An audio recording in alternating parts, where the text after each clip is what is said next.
Avengers 4 के trailer के आते साथ ही लोगों के दिमाग चलना शुरू हो गए हैं, थ्योरीज बनना शुरू हो गई हैं, सवाल बनना शुरू हो गए हैं और वो लोग सवालों के जवाब ढूंढ रहे हैं।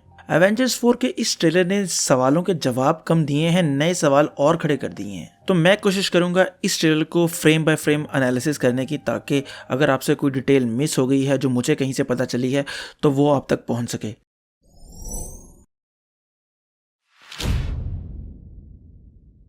ट्रेलर का आगाज टोनी से होता है, जो कि पेपर पॉट के लिए एक मैसेज को रिकॉर्ड करवा रहा है कि अगर वो कहीं मर जाए स्पेस में तो ये मैसेज उस तक पहुंच सके किसी तरह।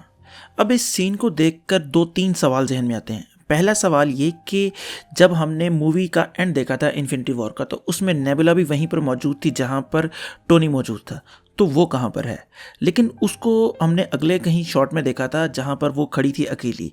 लेकिन अब ये नहीं पता कि वो टोनी के साथ है या टोनी कहीं और है। मुझे जहाँ तक लग रहा है कि टोनी उसके साथ नहीं है, क्योंकि नेबुला ने क्या करना है अर्थ पर आके, अगर अब बंदा सोचता है तो देखे तो वहाँ वो अर्थ पर आके क्या करेगी। तो वो मेरे ख्याल से टोनी से अलहदा हो जाती है, तो वो शिप ही आखिरी रास्ता था वापस जाने का। तो टोनी सोचता है कि चलो क्यों ना अपना चांस लिया जाए और यहाँ से वापस निकला जाए।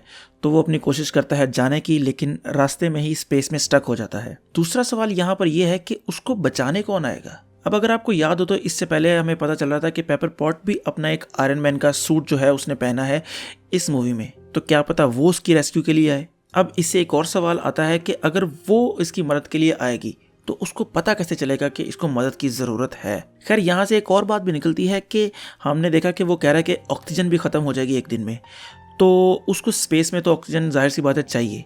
लेकिन टाइटन पर उसे ऑक्सीजन क्यों नहीं चाहिए थी? यानी कि टाइटन में वो ऑक्सीजन के बगैर सांस ले रहे थे। मतलब कहीं ये एक्सप्लेन नहीं किया गया कि ऑक्सीजन वहाँ पर मौजूद थी टाइटन में। और इसी सीन से एक और बात भी क्लियर हो जाती है कि हमने पहले सुना था कि जो इन्फिनिटी वॉर के बाद यानी कि एवेंजर्स 4 है उसमें 5 साल का गैप है। तो हमें ये सीन देखकर तो लग रहा है कि जो अगली मूवी है एवेंजर्स 4 वो वहीं से स्टार्ट होगी जहाँ से इन्फिनिटी वॉर एंड होगी। अच्छा, अगले सीन पर चलें जहाँ पर हमें थैनोस का आर्मर दिखाई देता है।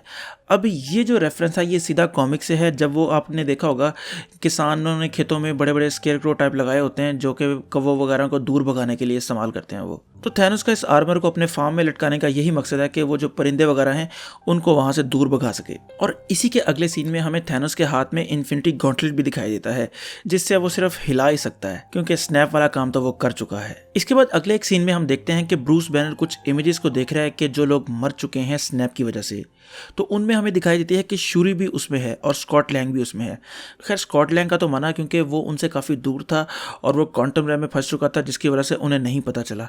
लेकिन शूरी तो वहीं पर थी जहां पर वो सारे मौजूद थे। तो शूरी की जो है पिक्चर वहां पर देख के मैं खुद काफ़ी हैरान हुआ था, क्योंकि ब्लैक पैंथर की माँ का जिसने रोल किया है एंजेला, उन्होंने ये कंफर्म किया हुआ है कि वो और उनकी बेटी शूरी दोनों स्नैप के बावजूद बच चुके हैं और दोनों जिंदा हैं। लेकिन यहाँ पर ये थोड़ा सा कंफ्यूजिंग है और ये मेरे ख्याल से मिसलीडिंग भी होता है।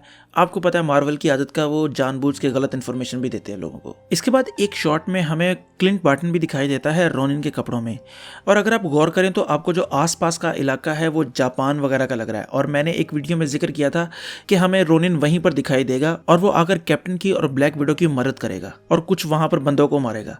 तो इससे साफ पता लग रहा है कि ये वो थ्योरी यहाँ पर सच होती जा रही है। और इस शॉट को लेकर एक और बात इंटरेस्टिंग है कि जब कैप्टन ये कहता है कि हमने अपनी फैमिलीज भी खोई हैं, तब वो लोग हमें रोने दिखाते हैं। इसका मतलब ये है कि उसकी जो फैमिली है वो जा चुकी है, यानी थैनोस के स्नैप की वजह से। तो अब वो उसी के बदले में लगा हुआ है। अच्छा, खैर, अब इससे थोड़ा सा आगे चलें तो हमें एक और हिंट दिखाई देता है टाइम ट्रेवल का।